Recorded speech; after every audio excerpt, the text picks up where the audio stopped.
I want to start this video by saying that this video is not going to have a lot of edits or maybe none at all. It's going to be mainly splices and cuts, just putting videos together and whatnot. But you might notice right off the bat that the audio sounds pretty decent. In fact, actually kind of sounds good.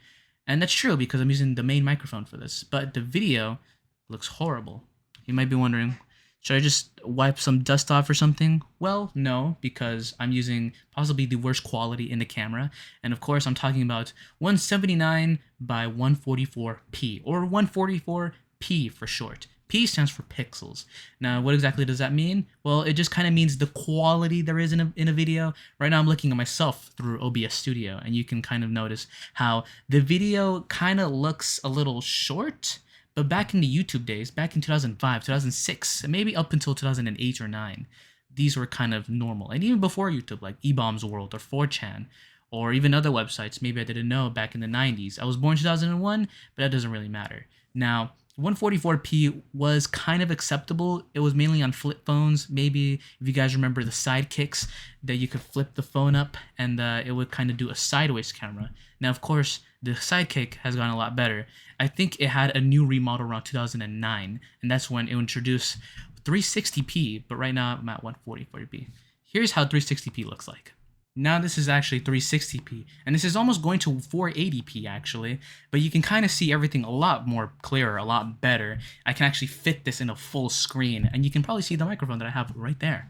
But this was mainly used around the late 2000s, 2009, up until the mid 2010s, maybe 2014, 2015. That's when a lot of upgrades when it comes to screening or video recording became a lot more common and certainly a lot more cheaper. The Logitech I'm using right now is the Logitech C920X, and I believe the highest can go is 1080p with 30 frames a second. Now, usually when you record, it's usually around 24 frames a second. Maybe you're using a regular phone, but since, times have changed, I'm using a Samsung Galaxy, and that uses 1080p and 30 frames a second as well. Same thing with this camera right there. But right now, this is what 360p looks like, almost going to 480, but not all the way. Again, it just looks way better. 480p, you might not notice a difference, but there is a difference if you use the right settings.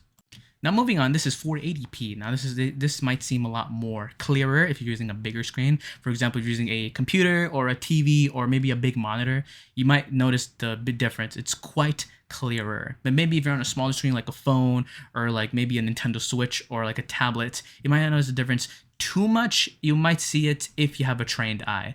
Now again, this quality is a lot more common in the early 2010s, maybe around PewDiePie's era, maybe Markiplier's, Rooster Teeth, Stampy Longhead's era. You might notice that the videos might be in 720p, and that's when HD really started to kick off. But this is 480p. This is nothing big, but it's very much, very still watchable. It wasn't as nearly as bad as 144p or 360p. Fun fact, most music videos back in the 90s or 80s were actually in 144p. They actually managed to stretch it out to a full screen and make it look better, especially with remastering and whatnot, with the current technology we have today. But a little fun fact for you. All right, moving on to the high definition of video recording. This is now 720p. This is not the highest that my webcam can go, but this is pretty good in terms of video recording. If you're on your phone, maybe this will be the default setting that will turn on. 360p, 480p, or 720p. It really won't go any lower than that. 240p or 144p, that's all stuck in the past. Another thing I hate about technology as well is that you kind of have to keep up with the newer equipment as well. For example, if you want to record in 4K, you got to have the equipment as well. You got to have the computer or whatever device you want to record it on. It needs to handle 4K as well. And for the person who's watching it from, I guess, let's say another country, another state, they also need to have a phone that can handle watching in 4K as well. Even with PS4s or PS5s, you also got to play in 4K. But if your PS4 can handle it. The PS4 I have at the moment has been since day one. I got it in around 2014, and obviously it cannot support 4K. It can only handle 1080p. But of course, the PS5 can afford to do 4K, and I think some, I don't know how true this is at the time of this recording, but I think some can do 8K by now. Again, not too sure. But it's just like with video recording, you gotta have the PS4 that can handle 4K. You gotta have the games that also handles 4K, and you gotta have the TV that handles 4K. My TV can handle it, but I just don't have anything for it. Now, this is what 1080p looks like. And finally, we're going to kick in at 1080p. And now I don't know if the 30 frames per second is applied. I don't think I've adjusted those settings, but this is the highest my webcam can go. Again, this is for the Logitech C920X. It's good for recording videos, honestly. If you want to stream, if you want to record your videos like I am right now. Now, you got to keep in mind, when you have the bigger resolution, the bigger file will get.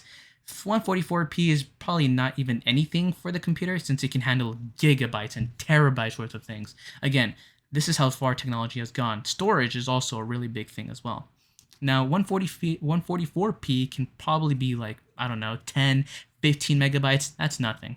But something like this, something as big like this, can be easily hundreds of megs, maybe almost a gig if I record long enough as well. Now, OBS has this great thing where you can do good quality, great quality, or lossless quality. Of course, that is referring to how smooth everything looks like, how smooth the frames are going to be, how jittery it's not going to be. There's different factors to it. I don't know all the details, but again, this is the highest it can go. This is pretty much very freaking common to have, even if you have a good phone. You don't even need to have a $600 phone like I did. I think this is rated down to maybe $400. This is the Galaxy A51, I believe.